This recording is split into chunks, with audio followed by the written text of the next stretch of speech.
자, 오늘 말씀의 제목입니다. 고난으로 밀어넣으신 하나님.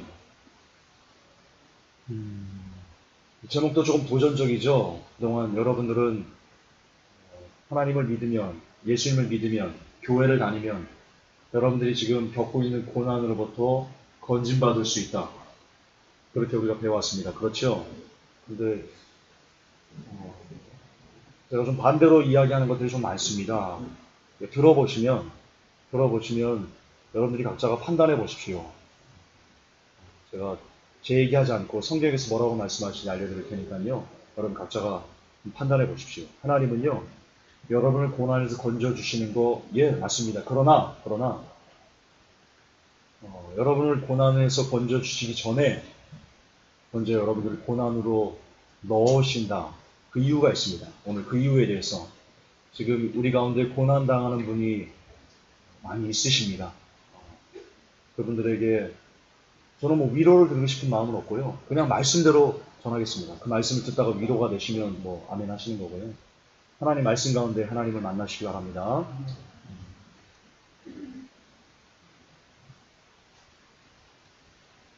참고로 성막을 제가 한다고 그랬는데 성막은 아직 준비가 안 됐습니다. 제가 준비가 안 되면 섣불리 하고 싶지가 않아서요. 좀 더 준비하고, 그리고 요 내용은 제가 지난주에 출애굽기를 묵상하다가 어떤 받은 인사이트입니다. 그걸 제가 오늘 원고로 만들었습니다. 함께 가보겠습니다. 자, 오늘의 본문입니다. 출애굽기 13장하고 14장 같이 볼 건데요. 같이 한번 읽을까요? 13장 17절부터 시작. 바로가 백성을 보낸 후에 블레 사람의 땅의 길은 가까울지라도 하나님이 그들을 그 길로 인도하지 아니하셨으니 이는 하나님이 말씀하시기를 이 백성이 전쟁을 보면 뉘우쳐 애굽으로 돌아갈까 하셨습니다. 그러므로 하나님이 홍해의 광야길로 돌려 백성을 인도하시매 이스라엘 자손이 애굽 땅에서 항우를 지어 나올 때 모세가 요셉의 해골을 취하였으니 이는 요셉이 이스라엘 자손으로 단단히 맹세케 하여 이르기를 하나님이 필연 너희를 건고하시리니 너희는 나의 해골을 여기서 가지고 나가라 하였음이었더라. 그들이 숫곳에서 발행하여 광야 끝 에담의 장막을 치니 여호와께서 그들 앞에 행하사 낮에는 구름기둥으로 그들의 길을 인도하시고 밤에는 불기둥으로 그들에게 비치사 주야로 진행하게 하시니 요건 아닙니다. 요건 제가 요건 제가 못 지웠습니다. 네. 자, 22절 시작. 낮에는 구름기둥 밤에는 불기둥이 백성 앞에서 떠나지 아니하니라. 자, 14장 1절 2절까지요. 시작. 여호와께서 모세에게 가라사대 이스라엘 자손을 명하여 돌쳐서 바다 믹돌 사이에 비하이로답 곧 바알스본 맞은편 바닷가에 장막을 치게 하라. 여러분, 이게 굉장히 중요한 내용입니다. 뒤에 나오겠지만요, 여기서 이스라엘 백성이 장막을 치면요, 상황이 어떻게 되냐면요, 앞에는 홍해가 가로막고 있고요, 뒤에는 이스라엘 백성이 침범해가지고요, 이 지도를 보면요, 꼭 이게 완전히 갇혀버린. 어디로 피할 데가 없습니다. 애국 군대가 쳐들어오면 어디로 피할 데가 없는, 오직 하나, 홍해에 빠져 죽을 수밖에 없는 그곳을 하나님께서 밀어넣으시고 거기다 장막을 치고 기다리라. 그렇게 어떻게 보면 그 장막이 어떻게 보면 우리 인생에 보면 굉장히 극심한 고난 가운데 하나님께서 밀어넣으셔가지고 그것을 거하도록 한다는 뜻이고, 일부러 그렇게 하셨습니다. 하나님께서 일부러 고난 속으로 이스라엘 백성을 밀어넣으셨습니다. 어떤 고난이요? 우리들은 지금 당장 뭐 가족이나 혹은 뭐 돈 문제나 뭐 기타 건강 문제나 이런 것만 해도 죽겠어 막 이러죠. 근데 이스라엘 백성들은요, 실질적으로 애굽의 군대가 뒤에서 쫓아와가지고요, 이제 곧 생명을 잃어버릴 판입니다. 그 극심한 고난 가운데 하나님께서 밀어넣으십니다. 여기 굉장히 중요한 의미가 있습니다. 자, 그 의미를 찾기 전에요, 제가 하나만 번외로 여러분들에게 말씀드리겠습니다. 출애굽기 13장 19절을 보면 모세가 요셉의 해골을 취하였습니다. 그리고는 요셉이 이스라엘 자손 왜 취했냐면요, 요셉이 이스라엘 자손으로 단단히 맹세케 하여 이르기를 하나님이 필연 너희를 권고하시니 너희는 나의 해골을 여기서 가지고 나가라 하였음을 모세가 알았던 겁니다. 자, 요셉이 죽고 나서 430년이 지났습니다. 그리고 모세가 나온 겁니다. 거의 400년이 지난 겁니다. 아시죠? 430년 동안 종로로 탄 거. 뭘 제가 말씀드리려면요. 우리들은 흔히 그동안 신학교에서도 이렇게 배웠고요. 모세오경, 창세기, 출애굽기, 민수기, 신명기를 다 썼다 그렇게 얘기를 합니다. 여러분 정확한 것은요. 모세가 직대성한 겁니다. 모세가 창세기를 지은 게 아닙니다. 지금 보면 모세는 요셉보다 430년 뒤의 후손입니다. 근데 모세가요, 우리 조상 요셉이 뭐라고 말했는지, 너희는 내 해골을 메고 반드시 가라 라고 한 것을 모세가 알고 있었습니다. 이스라엘 역사를 모세가 알고 있었다는 겁니다. 뭘 아냐? 모세가 창세기를 시내산에 올라와가지고 창세기를 받았었답니다. 그렇게 설교하는 목사님들이 있어요. 모세가 시내산에서 창세기를 뭘 받았어요? 시내산에서 받았은 거는 10계명밖에 없어요. 두 돌판에. 모세는 시내산에서 창세기를 받았은 적이 없어요. 창세기 얼마나 길어요? 그걸 다 시내산에서 받았었다고요? 말도 안 되는 겁니다. 아담, 셋, 에노스, 마할랄레 이렇게 쭉 내려오면서요. 그 이스라엘 역사들이 기록이 돼 있었던 겁니다. 우리 조상들도 기록을 남겨놓듯이 그걸 모세가 집대성한 거예요. 그걸 그 기록들을 알고. 그러니까 지금 그 모세가 가기 전에 요셉의 해골을 취해 가잖아요. 왜 취해 가요? 너희들은 내 해골을 갖고 가라 놨던 것이 430년 동안 계속 전달되었던 거예요. 그 이스라엘 백성들에게. 여러분 착각하시면 안 돼요. 정말 큰 오해예요. 이거는. 모세는 창세기를 쓰지 않았어요. 창세기를 집대성한 거예요. 집대성. 여러 가지 이스라엘 조상계에 흩어져 있던 것들 정보를 모아가지고요. 하나로 집대성하고 그리고 나서 출애굽기, 민수기, 신명기 이렇게 레위기 나온 거예요. 오해하시면 안 돼요. 창세기는 모세가 쓴 게 아니에요. 모세가 집대성한 거예요. 바른 지혜를 바른 상식을 가졌으면 싶습니다. 자, 이제 다시 우리 본론으로 돌아갑시다. 그건 번의 얘기고요. 본론으로 돌아갑시다. 자, 아까도 말씀드렸지만 하나님께서 이스라엘 백성들을 생명의 위협으로 몰아넣습니다. 일부러 몰아넣습니다. 자, 근데 우리는 여기서 아이러니가 조금 생깁니다. 뭐냐면요. 성경의 대명제가 뭡니까? 대명제는 이겁니다. 요한복음 3장 16절 하나님이 세상을 이처럼 사랑하사. 이처럼이 뭡니까? 아까 우리가 불렀던 그 사랑 얼마나 아름다운지 십자가입니다. 하나님께서 자신을 대신 주시면서까지 인간을 사랑하셨습니다. 이게 대명제입니다. 하나님 우리를 사랑하신다. 이게 번영신학이 아니고 그거는 맞는 겁니다. 우리 사랑하십니다. 그런데 여러분 보통 우리는 사랑한다면 어떻게 합니까? 우리 윤범우 집사님이 자녀가 있으시죠? 자녀를 사랑합니다. 자녀를 사랑하면 어떻게든지 자녀를 고난에서 끄집어내고 자녀가 힘들어하고 어려움하면 끄집어내려고 하는 그 마음이 먼저 들지 막 억지로 막 고난 속으로 막 밀어넣고 야 너 막 그런 부모들은 거의 없습니다. 왜 그렇습니까? 네, 인본주의 사랑을 하기 때문입니다. 하나님의 사랑은요 사람의 사랑과 같지 않습니다. 성경에 이런 구절이 나옵니다. 하나님의 생각은 인간의 생각과 같지 않다. 예. 부모가 자녀에게 어떻게든지 자녀의 어려움을 도와주려고 하고 나중에 나올 건데요. 아이가요. 넘어지면 울어요.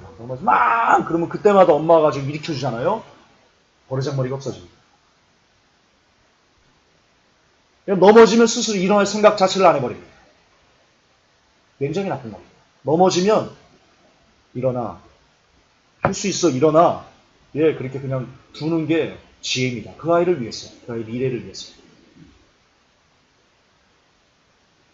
더 설명을 할게요. 지금 순차적으로 나가야 되니까요. 어쨌든 대명제는 하나님께서 우리를 사랑하신다는데 지금 앞에 있는 이 대명제와 하나님께서 일부러 홍해 앞에 뒤에는 적군의 이스라엘 애국 군대가 쫓아오고 이 진퇴양난 생명의 목숨의 위급 생명이 끊어지는 어떤 그 절체절명의 순간 하나님께서 밀어넣으신다는 겁니다. 사랑하신다면서.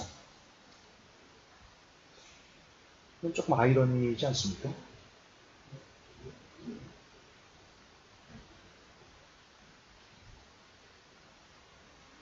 그렇다면요. 그렇다면요.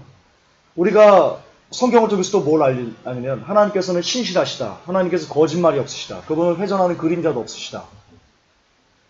따라서 대명제, 하나님이 우리를 사랑하신다는 것과, 잘 들으세요. 굉장히 중요한 거예요. 하나님이 우리를 사랑하신다는 것과 또한 우리를 죽음의 극한에까지 밀어넣는 것이요. 그게 같은 거라는 거예요. 다른 게 아니라. 자, 인본주의를 버리셔야 돼요. 인본주의를.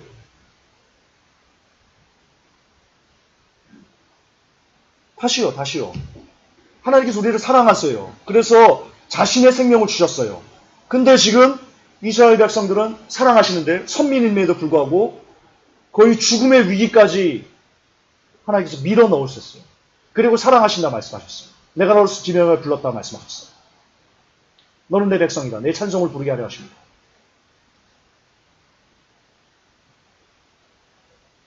그렇다는 것은 하나님이 거짓말을 하시는 분이 아니시고 일구이연하시는 분이 아니시고 언제나 동일하신 분이시라는 것은 하나님이 우리를 사랑하신다는 것과 또한 하나님께서 우리를 죽음의 위기까지도 극한 상황으로 몰아가시는 것이 그게 또 다른 하나님의 표현이라는 것입니다. 제가 오늘 그걸 증명을 해드릴 겁니다.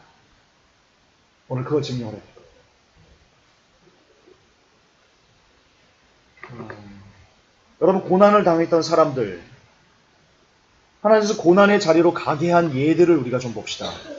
사드락, 메삭, 아벳노고가 있었습니다. 하나님이 이들을 사랑하셨습니다. 그렇죠? 근데 이들의 앞에 무엇이 있었습니까? 풀무불이 있었습니다.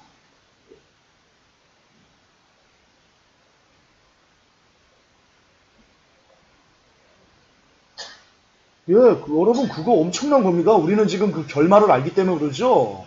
그 앞에 여러분들이 결말을 모른 채 그 앞에 쓴다고 해보십시오. 너 나한테 절하지 않으면 이 풀무불에 집어던질 거야.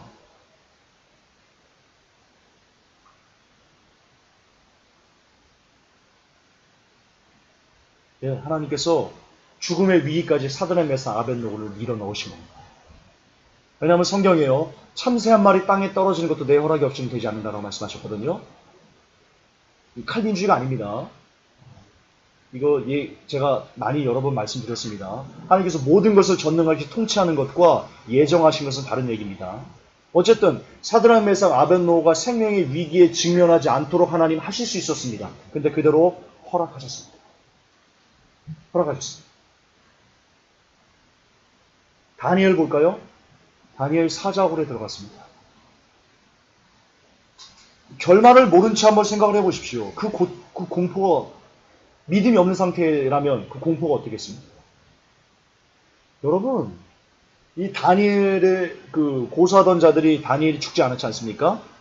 그러자 그 왕이 화가 나가지고 다니엘을 고소한 사람과 다니엘을 고소한 사람들의 처자까지 모두 다 사자바비대로 놓았을 때 사자가 그들이 땅에 닿기도 전에 움켜가지고 뼈까지 부서뜨렸다고 되어 있습니다. 뼈까지.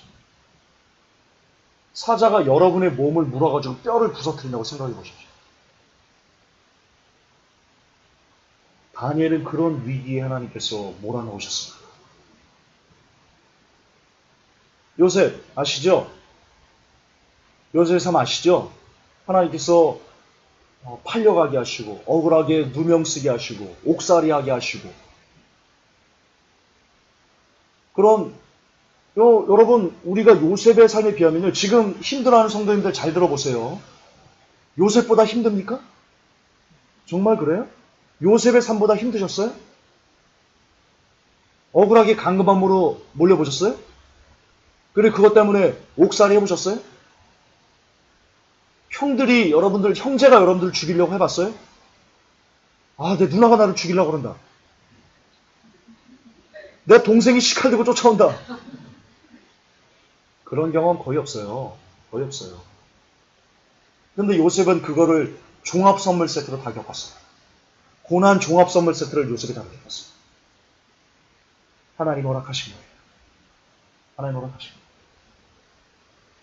고난의 자를 하나님께서 밀어넣으신 거예요, 요셉을. 야곱은 어떻습니까? 야곱이 바로 앞에 서가지고 얘기합니다.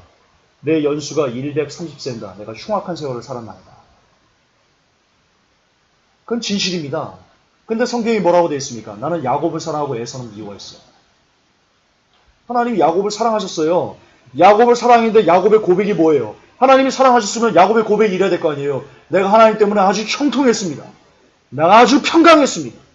요셉이 근데 야곱이 뭐라고 고백합니까? 내가 험악한 생활을 살았습니다. 하나님이 사랑했다니까요. 야곱을 사랑하신다고 선포하셨다니까요. 근데 험악한 인생을 살았답니다. 험악한 인생과 하나님의 사랑이 같다는 겁니다. 여러분, 우리가 정말 잘못 배워왔어요. 우리가 기독교를 그동안 너무나 오해해왔어요. 우리는 아까도 말씀드렸지만 하나님이 사랑하시면 우리가 무슨 슈퍼맨이 되는 줄 알아요. 거지의 삶에서요, 뭐 큰 부자가 되는 줄 알아요, 우리가. 막 내 병이 막 암덩이가 걸렸는데 예수 믿으면 이 암덩이가 막 떨어져 나가고 막 그렇게 막 변하는 줄 안다고요, 우리가.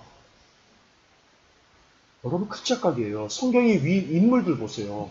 우리 믿음의 선조들의 삶을 보시라고요. 오히려 예수 믿고요, 된탕 독박 썼어요. 그런 사람이 타당해요. 이사야, 여러분 통나무 속에서 반이 잘려가지고 죽었어요. 그냥 죽은 거 아니에요. 이사야를 통나무 속에 집어넣고는요, 빈 통나무 속에, 그리고 통나무채 잘라가지고 죽였어요. 반이 잘라가지고. 이사야 선지자 그렇게 죽였어요. 하나님 이사야 선지자를 저주한 거네요. 지금 우리가 배우는 논리대로 하면 이사야 선지자가 저주받은 거죠. 아니에요? 하나님이 얼마나 많이 사랑하셨어요. 이사야 선지자 입술에 제단 숯불을 데워주었어요.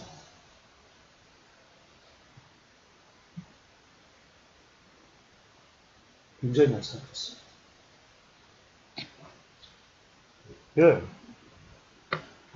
이들이 당했던 고난, 우리 믿음의 선배들이 당했던 고난, 믿음의 선조들이 당했던 고난, 하나님께서 이들을 많이 사랑하셨습니다. 근데 이들을 죽음의 극한의 위기까지 몰아가셨습니다. 몰아가셨습니다. 자, 왜? 사랑하신다면서. 사랑하신다면서 왜 죽음의 위기까지? 이사야 선지자는 통나무에서 반이 썰리는 것을 허락하시면서, 죽음을 허락하시면서 왜 사랑하신다 말씀하셨어요? 창세기 39장 3절을 보면요. 그 주인이 여호와께서 그와 함께 하심을 보며 또 여호와께서 그의 범사에 형통케 하심을 보았더라. 요셉의 삶이거든요. 여러분, 이게 굉장히 웃기는 거예요. 우리 인본주의적으로 보면요. 지금 요셉이 주인 애굽의 형들에게 죽음의 위기를 간신히 피해가지고는요. 종으로 팔려갔어요. 여러분, 그 당시 종은요. 그냥 주인이 그냥 막 쳐 죽일 수 있는 그런 정말 개, 돼지 그 다음이 종이었다고 합니다. 그 당시. 정말 사람 취급을 받지 못했다. 요셉이 그렇게 사람 취급을 받지 못하게 팔려갔다고요. 근데 지금 성경이 뭐라고 합니까? 여호와께서 그의 범사에 형통케 하셨더라라고 합니다. 창세기 39장 23절을 보면요. 전옥은 그의 손에 맡긴 것을 무엇이든지 돌아보지 아니하였으니 이는 여호와께서 요셉과 함께 하심이라. 여호와께서 그의 범사에 형통케 하셨더라.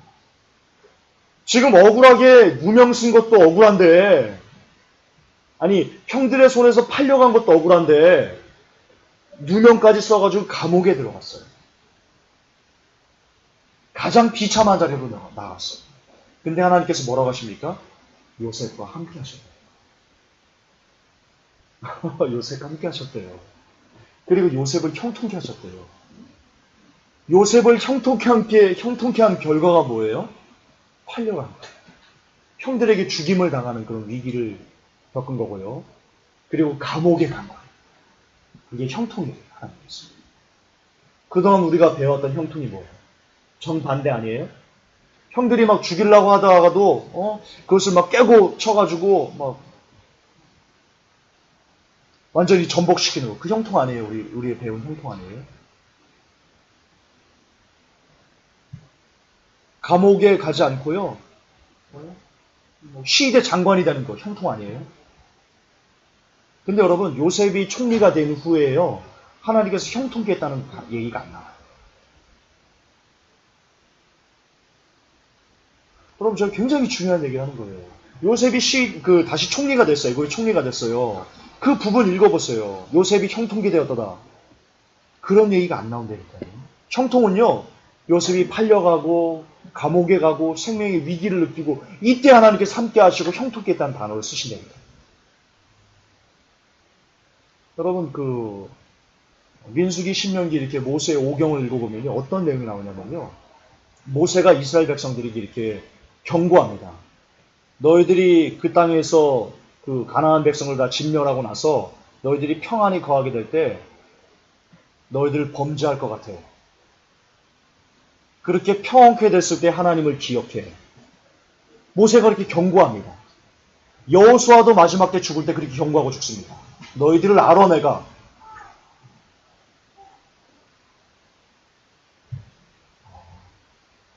우리가 하나님을 떠날 수 있는 조건은요, 죄송하지만요, 여러분 대단히 평안해요.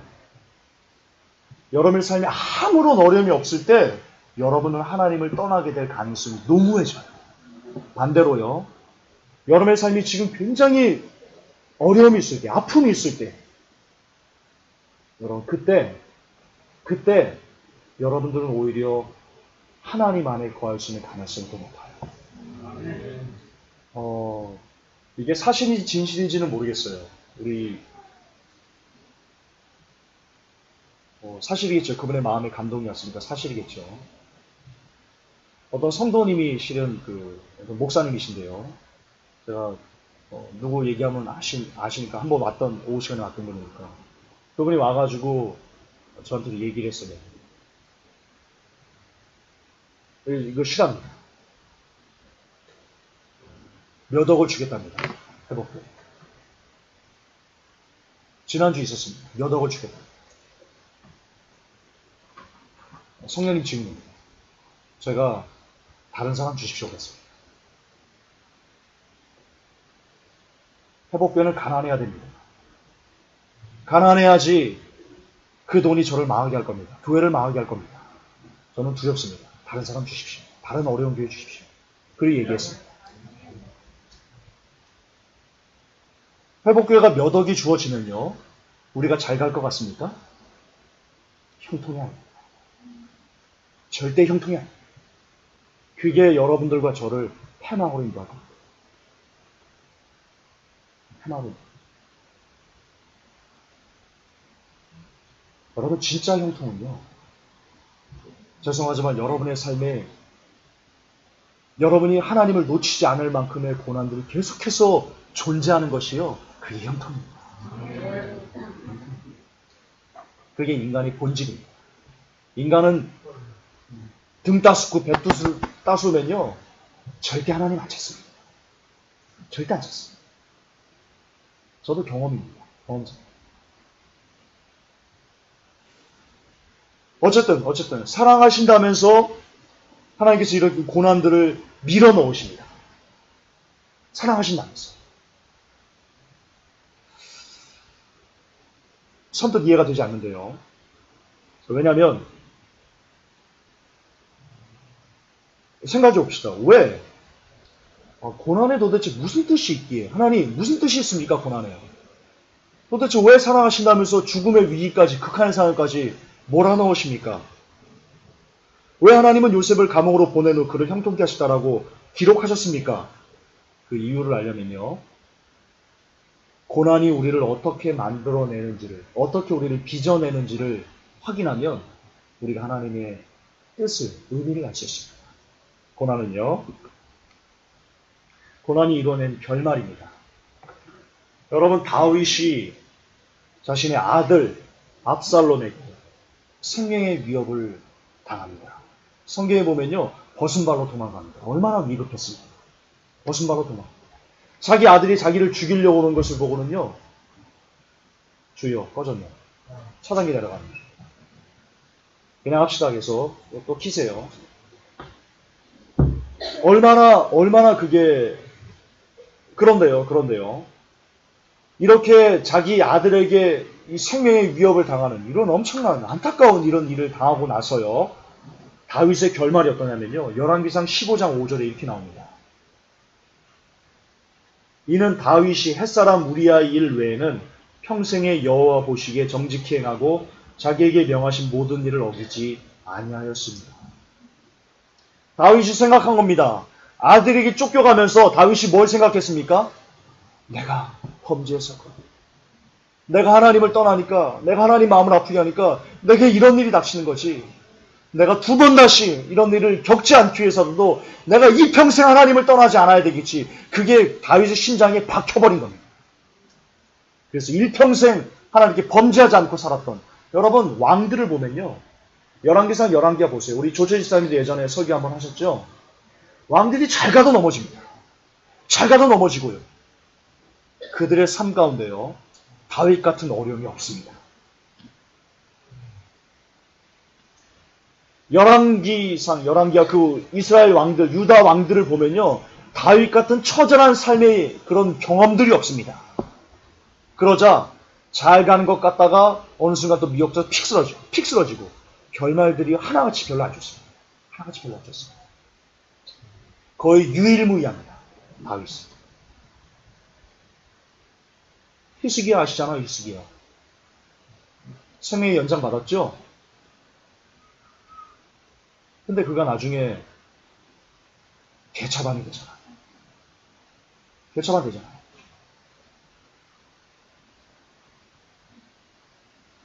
오히려 그 아수르 왕이 쳐들어왔을 때 그 죽음의 극한의 상황에서는 하나님께 막 부르짖고 하나님께 엎드려서 위대한 왕이 되었다가 아수르 왕이 얼굴이 삐끗해지면서 물러가서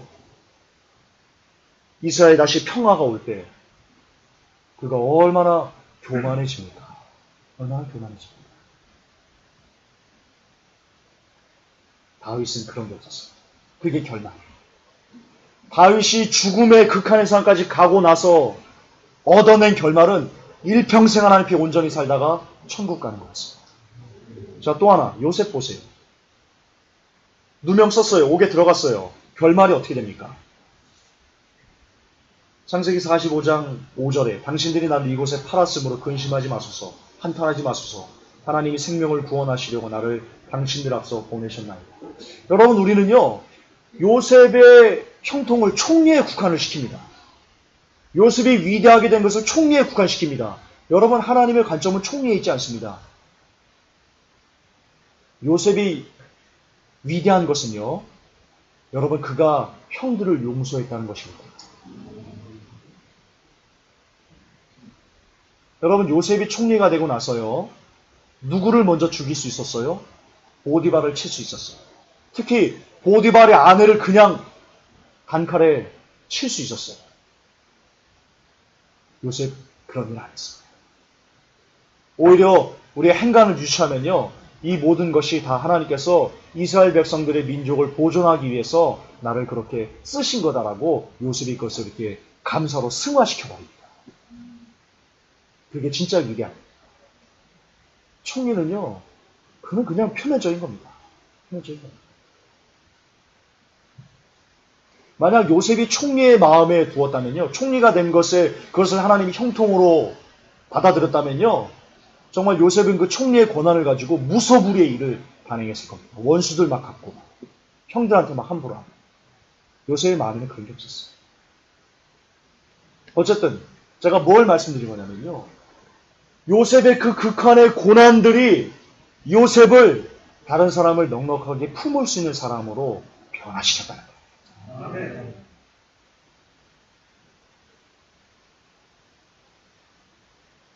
여러분 중에 아직 원수를 용서하지 못하는 분이 있으세요?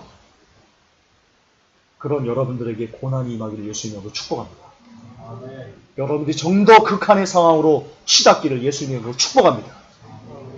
그래서 그 고난을 통해서, 요셉처럼 그 고난을 통해서 그걸 승화시켜서 정말 요셉처럼 그 원수를 용서하는 자리에까지, 그리스도의 장성한 분량에 충만한 거기까지 우리가 이르러야 됩니다. 물론 저도 안 됩니다. 저도 됐거든요. 저도 만들어 가야죠. 같이 만들어 가야죠. 여러분 착각하시면 안 됩니다. 목사가 뭘 했기 때문에 설교하는 거 아닙니다. 그냥 하나님 말씀이 이렇게 돼 있으니까 전하는 거죠. 목사도 그 말씀 듣고 그 가르침을 듣고 똑같이 그대로 살려고 할 때 몸부림치는 그 이상도 그 이하도 아닙니다. 잘나서 여기 서 있는 거 아닙니다. 잘나서 그런 거. 저나 여러분 똑같습니다. 그러니까 제 못난 모습 본다고 전사가 그럴 수 있어! 그러시면 안 됩니다. 그러시면 안 됩니다. 우리 같이 삽시다 좀. 같이 삽시다. 이게 고난이 이루어낸 결과입니다. 고난은 결론적으로 사람을요, 사람되게 만들어줍니다. 고난은요, 그냥 개차방 같은 사람을요, 아주 하나님 중심에 하나님만 바라보는 근사한 사람으로 만들어줍니다. 예. 그럼 고난이 없는 사람들, 고난이 없는 이의 결말을 제가 사진으로 좀 증명해 드리겠습니다. 장미입니다. 예쁜가요? 파랭이 꽃인가요? 장미 맞습니다. 장미 맞습니다. 자, 이 장미가요. 이게 온실 속에 있으면요, 냄새가 별로 안 난답니다. 아시죠, 이거? 근데 여기 있으면요, 향기가 장난이 아니에요. 정말 장난이 아니에요. 혹시 쓰레기장에서 장미 냄새 맡아보신 분 계세요? 저는 한 번도 못 맡아봤는데, 맡아본 사람들이 얘기합니다. 장난이, 그 향기가요, 쓰레기를 뚫고, 쓰레기 썩은 냄새를 뚫고 장미향이 난다. 엄청납니다. 여러분, 장미는 크리스찬입니다. 예를 들면 크리스찬입니다. 저는요, 이 장미가 온실 속에 키는 것을 하나님께서 보여주시고, 쓰레기장에서 피는 것을 보여주시고, 우리에게 말씀하시는 바가 있다고 저는 생각합니다. 크리스찬이 온실 속에서 따뜻하게 튀면요, 크리스찬의 냄새를 별로 내지 않습니다. 그냥 무늬만 장미인, 무늬만 크리스찬이 가능성이 높습니다. 근데 극한의 상황에서 장미가 장미로서의 본연의 모습을 지키려고 하면요, 크리스찬이 극한의 상황에서, 극한의 고난에서도 하나님의 말씀을 지켜가면서 그 크리스찬의 냄새를 내려고 하면요, 그 냄새가 엄청나게 강해진다는 거예요. 진짜 참 크리스찬이 고난 속에 나온다는 거예요. 고난 속에 나온다는 거예요. 여러분, 예전에 뉴스에서 나왔었는데요, 이 100만원짜리 수표를 들고는요, 가게를 갔습니다. 제가 몇 번 소개했는데요, 이 뉴스에 나왔던 겁니다. 신문에. 이가 100만원, 물건을 사고는요, 100만원짜리 수표를 내가지고는요, 이 가게 주인이 놀래가지고, 아버지 전화 어떻게 돼? 그때 핸드폰도 없을 때입니다. 집에 딱 전화해가지고, 아이가 100만원 수표를 갖고 왔습니다. 이거, 어떤 문제가 좀 있는 것 같습니다. 그랬더니요, 그 아저씨가 호통을 치더랍니다.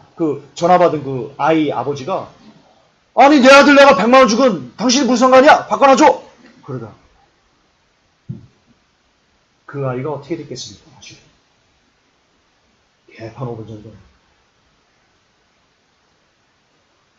제가 군대에 있을 때 얘기 말씀드렸죠? 우리 얘기하지 맙시다. 혹시 그분이 이 설교를 들으면 그럴 수도 있잖아요. 우리 대대장이 그 설교를 들어서 혹시 그럴 수 있잖아요. 아니, 누가 듣는지 몰라요, 이 설교를. 여러분, 지난주에도 16만 명이 들었어요. 지난달에도 16만 명, 유튜브로. 제가 통계를 보면 전 세계로 이렇게 나오잖아요. 보통은 한 달에 한 20만 명씩 들어요. 누군지는 모르지만. 그러니까 대대장이 들을 수 있단 말이에요. 이거 안 돼요. 전화 오면 어떻게 해요? 다른 예를 듭시다. 여러분, 기업가 중에요, 대기업 아들 중에 개차반들이 많습니다. 아시죠? 왜 그렇겠어요? 그 사람들이 뭔 고난을 알고 크겠어요? 지금.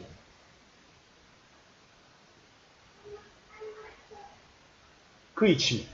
그 이치. 여러분, 고난이 없으면 정말 사람은 사람이 안 됩니다. 사람이 안 됩니다. 어렸을 때 고난을 많이 겪은 사람일수록요, 참 그 사람이 참 단단하다. 우리가 그걸 좀 느낄 수 있습니다. 근데 진짜 온실적인 화초처럼 커간 사람은요, 고난을 모르는 사람은요, 어딘가 모르게, 야, 사람은 좀 왜 그러냐. 이런 것을 우리가 좀 경험합니다. 왜 그런지는 모르겠습니다. 근데 그게 사람의 본질인 것 같습니다. 사람은 고난으로만 사람다워진다. 그래서 여러분 고난의 향기를 맡으시기 바랍니다. 고난은 인생을 향기롭게 해주는 촉매제입니다. 고난은 사람을 사람 되게 해주는 힘이고요. 고난은 사람이 하나님께로 가게 하는 원동력입니다. 다시 본문을 봅시다. 출애굽기 14장 1절 2절에 여호와께서 모세에게 일러 가라사대 이스라엘 자손을 명하여 돌쳐서 바다와 믹돌 사이에 비하이로 곧 바알스본 맞은편 바닷가의 장막을 치게 하라. 자, 아까도 말씀드렸지만 거의 죽음의 위기로 하나님께서 몰아넣으신 겁니다. 자, 근데 이제 제가 이 설교의 이제 본론으로 좀 돌아가고 싶은데요. 아까 고난에 대해서 제가 서론이었습니다. 이제 진짜 중요한 겁니다. 자, 그렇게 몰아가고 나서요. 하나님께서 몰아하시고 나서요. 하나님께서 반응을 보십니다. 여러분, 극명한 반응 두 가지로 나타납니다. 이스라엘 백성들은요. 애굽에 매장지가 없어서 우리를 이곳에서 죽게 하냐? 라고 하면서 엄청나게 모세를 원망하고요. 하나님을 원망합니다. 모세는 다릅니다. 뒤에 나옵니다. 제가 말씀으로 증명을 해드리겠습니다.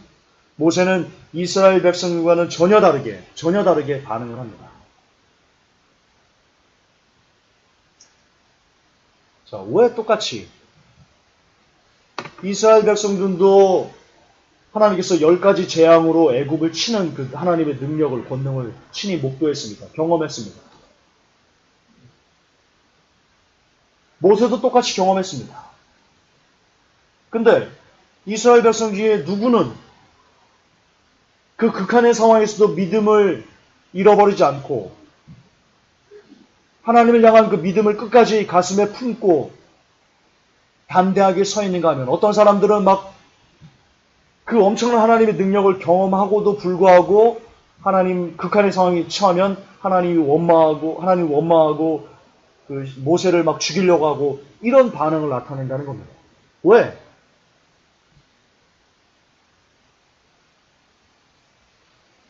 중요한 포인트는 이겁니다. 제가 여기서 여러분들에게 드리고 싶은 와인은 이겁니다. 여러분 중에 믿음이 있다라고 입으로 많이 말할 수 있는데요. 그러나 믿음은 여러분 입으로 나 주님 믿습니다. 혹은 눈물을 흘리면서 찬양하는 데 있지 않습니다. 믿음은 정말 여러분의 삶에 극한 상황이 닥쳤을 때 그때 진짜 여러분이 믿음이 있는지 아니면 내가 그동안 가짜 그리스도인이었는지를 깨달을 수 있다는 겁니다. 지금 여러분 믿음이 있다고 말하시면 안 됩니다. 그리고 또 하나 포인트. 정말 여러분이 믿음이 있는지를 하나님은 반드시 시험하실 것입니다. 반드시. 그때 하나님에게 점수를 받으셔야 됩니다. 합격점을 받으셔야 됩니다. 제가 말하고자 하는 포인트는 그겁니다. 그것도 반복하지만 이스라엘 백성들 모두 하나님께서 애굽의 10가지 재앙으로 내린 것을 목도했습니다. 그런데 고난이 닥치자 그것을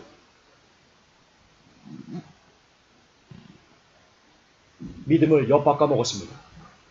그렇습니다. 고난이 와봐야 알 수 있습니다. 내가 진짜 믿는 사람인지 아니면 가짜 크리스찬인지. 퀴즈라는 겁니다, 여러분. 퀴즈라는 겁니다. 이렇게 퀴즈를 하면요. 알곡은 계속 안으로 그리고 가라지는 밖으로 간다. 그러나 퀴즈를 하지 않으면 늘 알곡과 가라지는 같이 있습니다. 그렇습니다. 마지막 때 하나님은 양과 염소를 가르시고 알곡과 가라지를 가르십니다. 반드시 가르십니다. 그걸 뭘로 하시냐? 하나님은 퀴즈로 하십니다. 퀴즈는 고난입니다. 그 고난 가운데 여러분들이 이겨내지 못하면 여러분의 극심한 환난과 극심한 연단과 극심한 위기가 왔을 때 그때 하나님 있는 거야? 라고 하시면 여러분들은 가라지가 되는 겁니다. 여러분이 아무리 열심히 신앙생활을 해왔고 아무리 오랫동안 권사로서 장로로서 목사로서 기타 여러 가지를 했다 할지라도 여러분의 삶에 극심한 환난, 극심한 하나님의 기질이 있을 때 그때 여러분들이 믿음을 버리고 밖으로 뛰쳐나가면 여러분들은 세상에서 제일 불쌍한 사람이 될 것입니다. 특히 그게 마지막 때 더 심하다는 것을 여러분께 말씀드리고 싶습니다. 특히 마지막 때를 준비하는 교회에서는 그게 더욱더 극심하다는 것을 말씀드리고 싶습니다. 회복교회 함부로 오지 마십시오. 잘난 체하려고 하는 거 아닙니다. 회복교회 이제 3년 됐습니다. 다음 달 4월이죠. 제가 2011년 4월에 개척을 했습니다. 제가 개척을 한 건 아니죠. 그것도 잘못된 용어입니다. 하나님께서 개척을 시키시는 겁니다. 그리고 거기에 담임 목회자를 그냥 세우시는 겁니다. 교회는 예수님 거기 때문에 담임 목회자가. 어쨌든 하나님께서 개척을 하게 하시고, 개척을 하시고 그 교회를 세우시고, 그리고 거기에 저를 어쨌든 담임 목회자로 세우셨는데 3년 동안 아시겠지만 엄청난 퀴즈 우리 가운데 있었습니다. 아주 많이 떨어져 나갔습니다. 근데 어쨌든 지금까지 그 퀴즈 가운데 남아있던 사람들의 신앙이 어떻게 변화되는지, 어떻게 바뀌어가는지 여러분 경험하실걸요?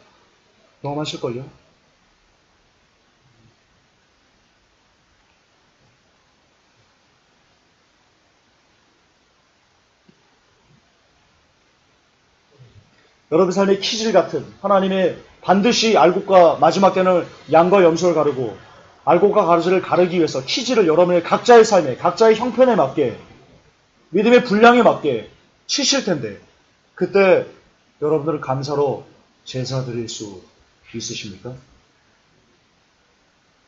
아멘이라고 쉽게 하시면 안 됩니다. 그거 보시고 그래 너 준비됐구나. 내가 시작할게. 하나님 하실 수 있습니다. 근데 매도 먼저 마는 게 낫습니다.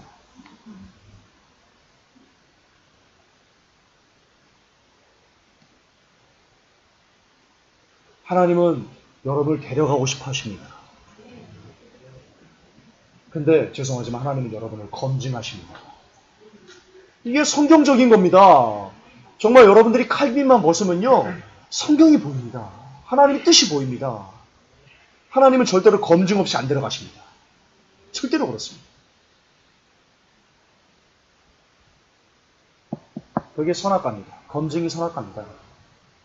나중에 따로 제가 선악과에 대해서 따로 예전에 제가 군대에 있을 때 선악과를 대대장이 선악과를 물어봐가지고요.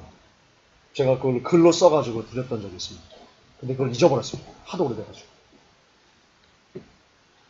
다시 한번 묵상해서 한번 설교하겠습니다. 선악과만 딱.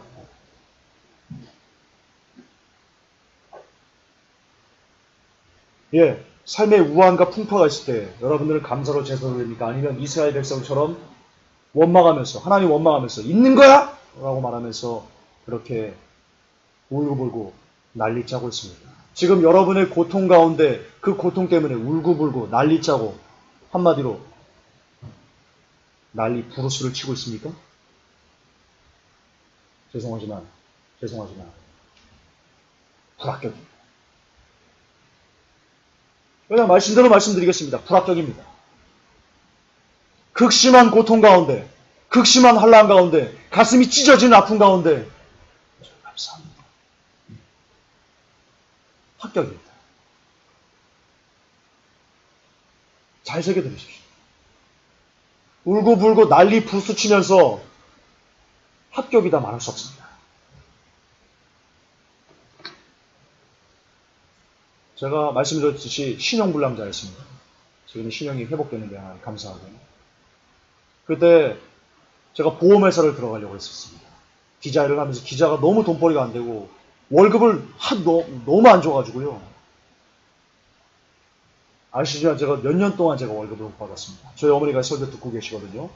그래서 출근할 때 돈이 없어가지고요. 방바닥에 차비가 없어가지고 방바닥 이렇게 막 등수시계 있죠? 이거 등글게 그걸로 막 이렇게 해가지고 막 100원짜리 찾아가지고 막 그렇게 제가 어려웠는 거예요. 보험에서 돈을 많이 벌 수 있다는 제가 정보를 입수해가지고요. 제가 면접을 보고 합격을 했습니다. 뭐 브리핑 팀 뭐 이런 데. 근데 합격을 했는데요.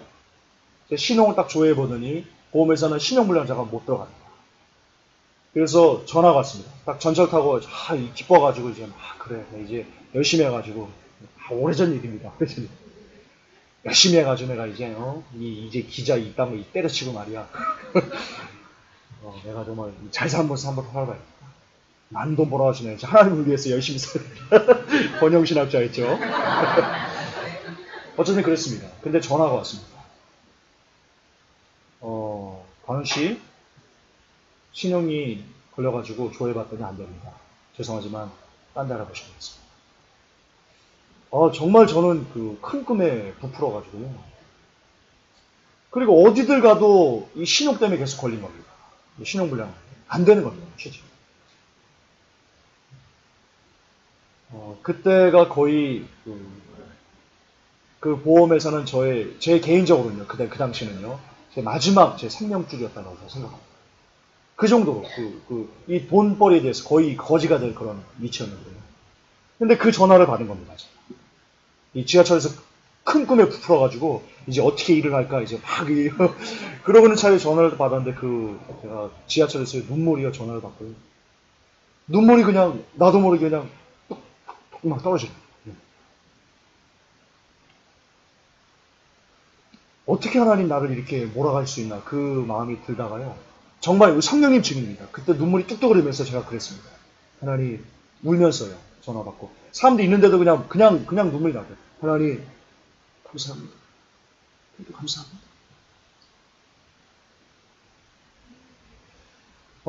제가 밥을 못 먹었던 때가 있었습니다. 저희 어머니 들으시면 깜짝 놀랄 건데요. 제가 수중에 돈이 없어가지고요 밥을 못 먹었습니다. 이틀을 굶었습니다. 아니 2끼를 굶었습니다.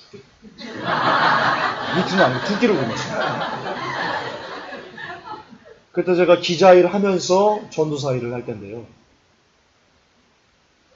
그래서 담임 목사님에게 제가 전화를 했습니다. 목사님 제가 이틀 2끼를 굶었습니다. 얼마나 부끄러운 거예요 그게. 신문사에서 돈을 안 주지. 내가 뭐 먹을 게 저희 어머니 청소일 하는데 저희 돈이 없어요 집에. 찢어지게 가난한데. 진짜 똥구녕이 찢어지게 가난한데. 그래가지고 2끼를 굶으니까 막 돌겠더라. 너무 힘들어가지고요. 제가 사례비 좀 먼저 좀 하려고. 사례비 20만원 받았거든요. 한 달 사역하고. 담임 목사님한테 전화를 했습니다. 저는 제 깐에 사례비 먼저 주세요. 그 말은 못하고 그냥 목사님 제가 이래 하셔가지고 2끼를 좀 굶었습니다. 그분 why? 힘들어서 어떡해. 그리고는 끝입니다.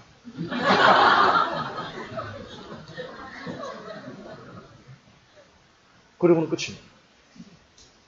근데 그러던 찰나에 제가 어디를 취재 가가지고 5만 원을 받았습니다. 천지를 받은 겁니다. 근데 여러분 정말입니다. 하나님 증인이십니다. 제가 그 5만 원 받은 거요. 거기서 3만 원을 떼가지고요. 하나님 거. 제가 그랬습니다. 그냥 2끼 굶었는데 그 굶은 상황에서 하나님 너무 서운하더라고요. 담임 목사님이 서운하긴 하더라고요. 근데 그래도 감사합니다. 더 굶으라면 더 굶겠습니다. 그 고백을 드렸다니까요. 그리고 5만 원 받은 것 중에 그게 감사해서 제가 그렇게 고백하는 내가 너무 대단해서 스스로 야 관원이 괜찮다 너.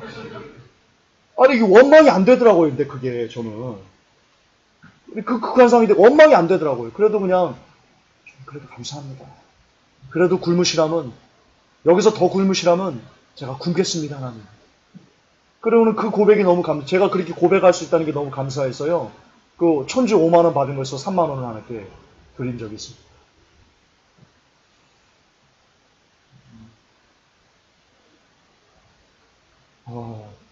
제 자랑을 하려는 게 아니고요. 자랑처럼 들으시면 안 됩니다. 그렇게 극한 상황에서 감사하는 버릇을 들이니까요. 정말 엄청난 어떤 일들이 그동안 많았어요, 회복교회에. 제 개인 신상이, 죽인다, 우리 어머니 들으시면 안 되는데. 어쨌든, 여러 가지 핍박과 이런 것들이 정말 많았는데요. 그런 것들이 이렇게 어려운 상황일 때마다 감사하는 버릇을 들어보려고 이렇게 애를 쓰고 그게 조금씩은 버릇이 되니까요. 그런 어떤 일이 있어도 제가 크게 이렇게, 물론 이렇게 더럽고 하는 것도 있었지만, 그러나, 그게 현저히 줄었다는 겁니다. 고난이 없었으면요, 회복되는 게 없었어요. 진작 깨졌어요. 저는 진작 끝났어요. 진작 끝났어요.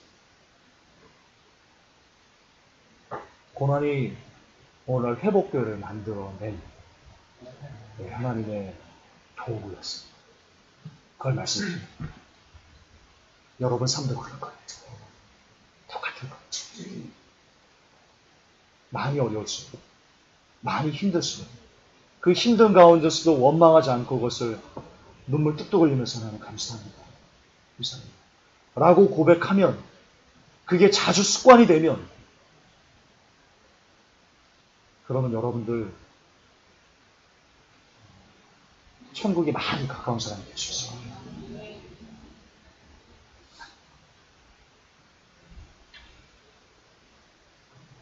예, 이렇게 퀴즈를 올 때 모세가 어떻게 반응했습니까? 모세의 반응을 한번 보여드릴까요?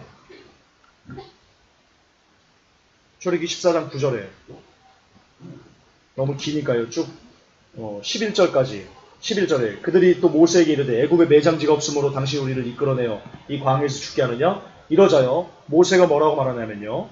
이렇게 얘기합니다. 모세가 백성에게 이르되 너희는 두려워 말고 가만히 서서 여호와께서 오늘날 너희를 위하여 행하시는 구원을 보라. 너희가 오늘 본 애굽 사람을 또다시는 영원히 보지 못하리라. 여호와께서 너희를 위하여 싸우시리니 너희는 가만히 있을지. 굉장히 담대하게요. 막 쳐들어오는데요. 그걸 보면서도요. 모세가 가만히 있어. 믿음을 잃어버리지 마. 하나님을 믿어. 하나님이 하셔. 라는 믿음으로요. 선포합니다. 자, 어떻게? 아니 도대체 어떻게 이렇게 심한 차이가 날 수 있을까요? 모세와 이스라엘 백성들은. 똑같은 사람인데요. 모세는 무슨 철인 28호인가요? 로보캅인가요? 모세도 우리와 성적이 똑같은 사람입니다. 두려워할 줄 알고요. 울 줄 알고요. 웃을 줄 알고요. 똑같은 사람입니다. 근데 어떻게 이렇게 극한의 상황에서 극과 극으로 나타날까요? 모세에게는요. 이게 있었기 때문입니다. 모세가 그와 동거하기를 기뻐하며 그가 딸 십보라를 모세에게 주었더니 그가 아들을 낳으며 모세가 그 이름을 게르솜이라 하여 가로되 내가 타국에서 객이 되었음이라 하였다. 여러분 게르솜이란 이름이요. 모세의 한탄인 겁니다. 모세가 왕자였습니다. 왕의 권력자였습니다. 그리고 하나님께서 자기의 권력을 주신 이유는 이스라엘 백성들을 구원하라고. 그러니까 모세가 조상들의 어떤 그 역사를 알고 있었다는 걸 우리가 또 알 수 있습니다. 왜? 430년 만에 너희가 거기서 애굽에서 나오리라 라는 400년 만에 나오리라는 것을 아브라함이 줬던 그 약속을 계속 유전된 걸 모세가 알고 있었던 겁니다. 어쨌든 그런데 하루 한순간에 거지가 된 겁니다. 왕자의 자리에서 거지가 된 겁니다. 여러분 그냥 거지가 되는 것은 아무렇지도 않습니다. 내가 원래 그렇지.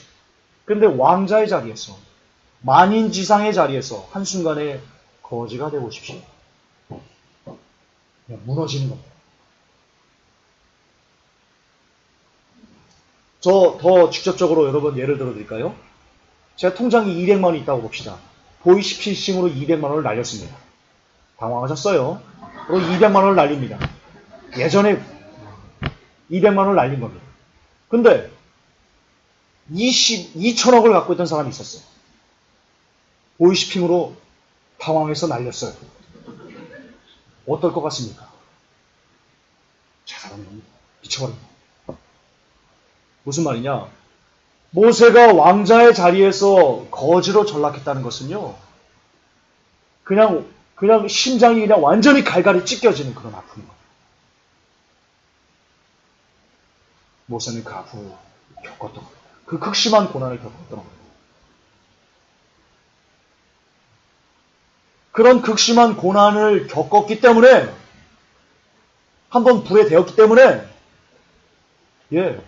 또 다른 극한의 상황이 왔을 때, 담대하게 그것을 이겨낼 수 있던 겁니다. 이스라엘 백성들과 모세는 사람이 달라서가 아니고 그 받은 고난의 경험치가 다르기 때문에 다르게 반응했던 겁니다. 여러분도 마찬가지입니다. 제가 여러분들에게 들려드리는 계속해서 와인은 이겁니다. 여러분이 고난을 많이 당하면 많이 당할수록, 아픔을 많이 당하면 많이 당할수록, 극한의 상황을 많이 경험하면 경험할수록, 또 다른 극한의 상황이 왔을 때, 정말 하나님께서 키질해야 되는 그 순간이 왔을 때, 그를 여러분 극복하고 이겨내고 감사로 제사드려서 하나님의 나라에 들리어 올라갈 수 있다는 것입니다. 그럼 우리는 고난을요, 나쁘게만 생각해서는 안 됩니다. 아니, 아예 나쁘게 생각해서는 안 됩니다. 이처럼,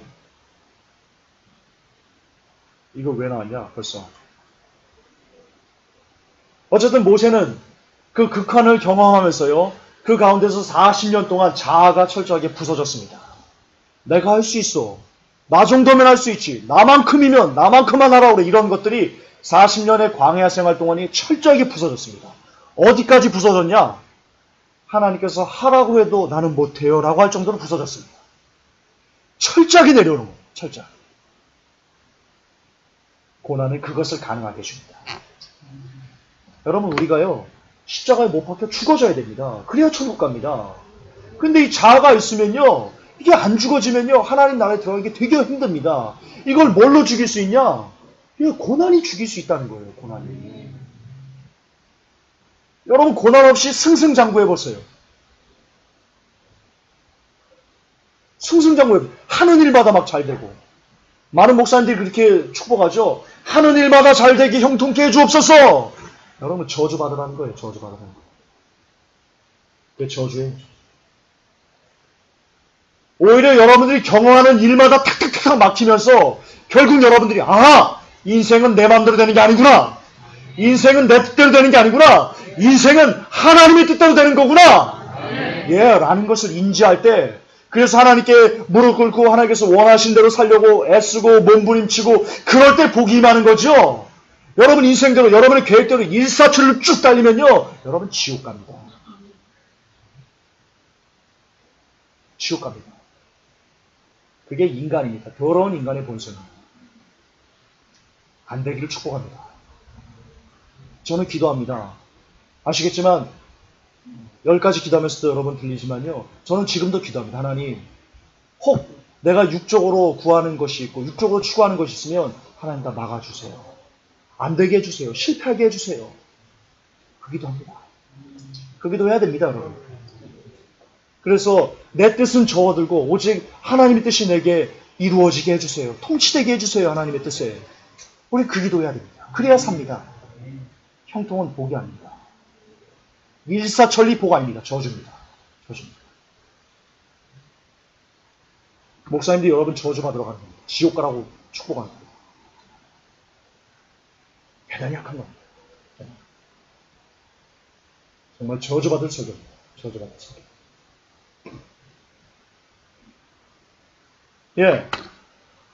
극심한 환경에서도 감사하려면, 모세처럼 감사하려면, 모세처럼 철저히 자아가 부서져야 됩니다. 그 자아를 고난이 만들어준다. 또한, 모세가 광야 생활에서 떨기나무 가운데 하나님을 만났습니다. 하나님의 말씀을 받은 겁니다.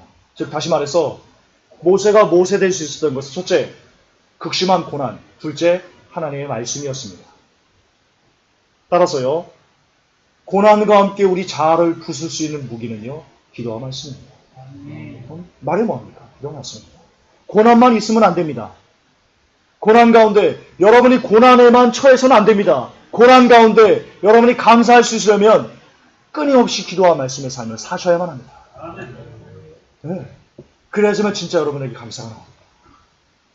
그 기도와 말씀이 지금 여러분의 삶의 극심한 환난과 극심한 고난을 뛰어넘게 해줄 수 있는, 진짜 믿음을 갖게 해줄 수 있는 유일한 구명줄이라는 것입니다.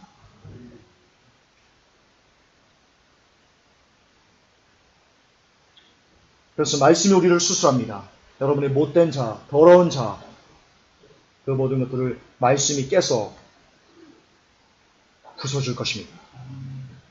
지금 삶에 고난이 있으십니까? 거의 마무리 발언인데요. 어려움이 있으십니까? 어떤 아픔이 있으십니까?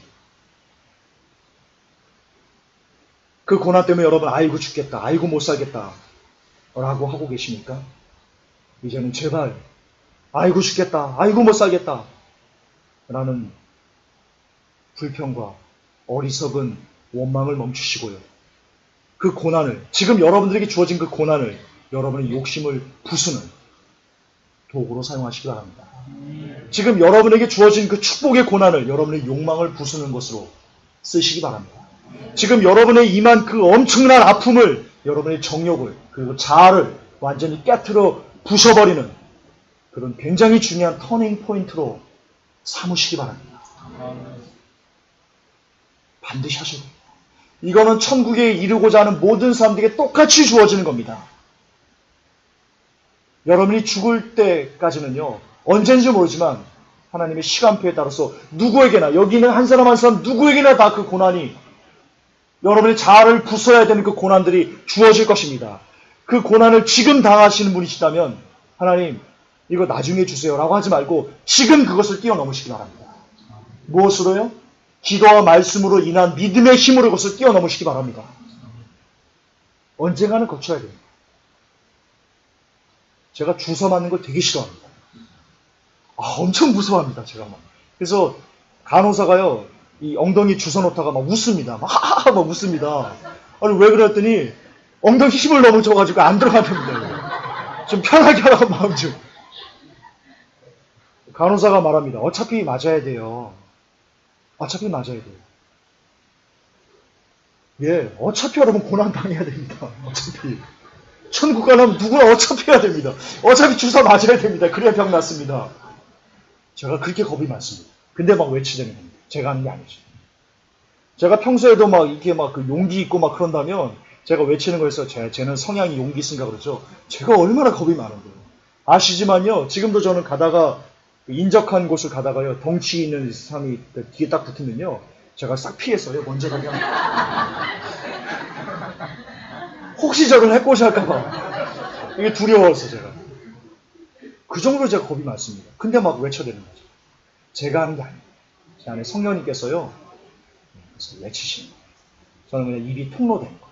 제가 그걸 참 많이 경험합니다. 주사 정말 못 맞아요. 웃는다니까요. 간호사가 힘 좀 빼라고. 아니, 나는 힘을 뺐어요. 나는. 내 몸이 두려워서 힘을 주고 있는 거예요. 내 몸이 두려워서. 나는 죄가 없어요. 내 몸이 죄가 있지. 어쨌든 어차피 당해야 될 고난이라면 지금 여러분이 그 고난의 상황이 있다면 어떤 고난인지는 몰라요. 각자의 믿음의 분량에 맞게 하나님께서 주시겠죠. 그러나 그것을 미루지 마시고 지금 하나님, 지금 내가 믿음의 힘으로 이걸 이겨내겠습니다. 지금 내가 극복하겠습니다. 예, 그 고백하시고요. 정말 고난이 오면 어려움에 비례해가지고 말씀을 미친 듯이 보세요. 이만큼 어려우면 10장 보시고요. 저만큼 더 큰 어려움이면 20장, 30장, 50장, 100장 보시고요. 그렇게 완전히 여러분의 삶의 어려움들이 기억에서 완전히 떠나버릴 정도로, 떠나고 오히려 말씀이 여러분의 모든 것을 지배해버릴 정도로 말씀에 미쳐보세요. 말씀에 미쳐보세요. 무릎이 부서져라 기도에 미쳐보세요. 세상과 나는 간 곳 없고 오직 구속한 주가 나만 보이도록이요. 그렇게 기도와 말씀에 미쳐보세요. 그러면요. 어느 순간 고난이요. 더 이상 고난으로 보이지 않게 될 날이 반드시 있을 겁니다. 여러분 지금까지 삶을 살아오면서요. 여러분 각자의 인생 중에 죽을 것 같은 고난들이 한 번도 없었던 사람들이 있나요? 나는 한 번도 어려움이 없었습니다. 삶에. 에브리데이 해피였습니다. 그런 사람 아무도 없습니다. 그렇죠? 그런데 지금 여러분들 지금 웃으면서 살고 있습니다. 그게 무슨 뜻입니까? 고난은요, 반드시 지나왔고요. 여러분, 앞에 역사가 이렇게 있습니다. 그리고 우리가 미래를 유추할 때요, 역사를 통해서 미래를 유추합니다. 근데 고난의 역사도 똑같습니다. 여러분 각자가 정말 죽을 것 같은, 심장이 찢어질 것 같은 아픔들을 겪었는데 안 죽고 지금 살아있다는 것은요, 그 고난이 지나갔다는 겁니다. 따라서 여러분을 아프게 했던 모든 고난들이 지나갔다면 미래에 혹은 지금 여러분이 당하는 그 고난도요, 반드시 지나간다는 것입니다. 그것을 증명하는 겁니다. 그렇습니다. 고난은 지나가는 속성이 있습니다. 그게 고난의 본질입니다. 근데 여러분을 잠시 있다가 스쳐가는 그 고난이 여러분들을 패망으로 만들 수도 있고, 여러분을 더욱더 하나님의 길을 인도하는 몽학선생이 될 수도 있습니다. 여러분이 지금 당하는 그 엄청난 고난을 하나님께로 인도하는 몽학선생이 되기 위해서는 기도 말씀하셔야 됩니다. 그건 없이는, 기도 말씀 없이는, 지금 여러분의 삶의 기도가 그리고 말씀이 없이는 여러분에게 닥친 그 고난을 이겨낼 수 있는 방법이 없습니다. 그 고난이 여러분을 패망으로 인도하는, 지옥으로 인도하는 몽학선생이 될 겁니다. 따라서 결론입니다. 힘드십니까? 힘든 만큼 힘듦을 뛰어넘을 수 있는, 그 고난과 역경을 뛰어넘을 수 있는 말씀에 미친 사람이 되십시오. 어렵습니까? 아픕니까? 눈물 납니까? 심장 찢어집니까? 그것을 완전하게 뛰어넘을 수 있는 기도에 미친 사람이 되십시오. 그래서 진짜 정말 기도와 말씀 안에서 믿음이 자라서 사나 죽으나 내가 예수 그리스도의 사람이지 라는 고백이 여러분에게 스티그마로, 흔적으로 새겨진다면 여러분은 참으로 천국에 가까운 사람이 될 것입니다. 결론입니다. 하나님은 여러분을 사랑하십니다. 이거는 절대 명제입니다. 그분은 여러분이 구원받기를 원하십니다. 그리고 구원은 오직 믿음으로만 가능합니다.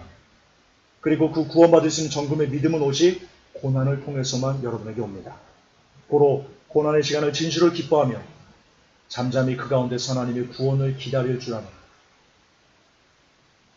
기도와 말씀으로 잠잠히 그 고난의 구원을 기다릴 줄 아는 사람이 될 수 있도록 오늘도 내일도 앞으로 여러분의 숨이 끝나는 그날까지 미친 듯이 기도와 말씀의 삶에 전력 투구할 수 있도록 그런 사람이 되어주시기를 예수님의 이름으로 부탁합니다. 하나님, 고난이, 많은 분들이 예수 믿으면 고난이 끝난다라고 가르칩니다. 그러나 거짓말입니다. 사기치는 겁니다.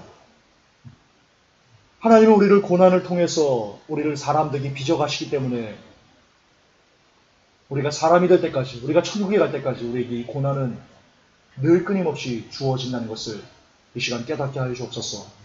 그래서 하나님, 내 삶에서 고난을 물리쳐 주세요 라고 기도하지 말고, 하나님, 이 고난 가운데서 내가 감사하게 해주세요 라고 고백할 수 있는, 라고 기도할 수 있는 그런 진짜 믿음의 사람들이 모두 다 될 수 있도록 우리 회복계 성도님들을 축복해 주시옵소서. 예수님의 이름으로 기도합니다. 아멘. 감사합니다.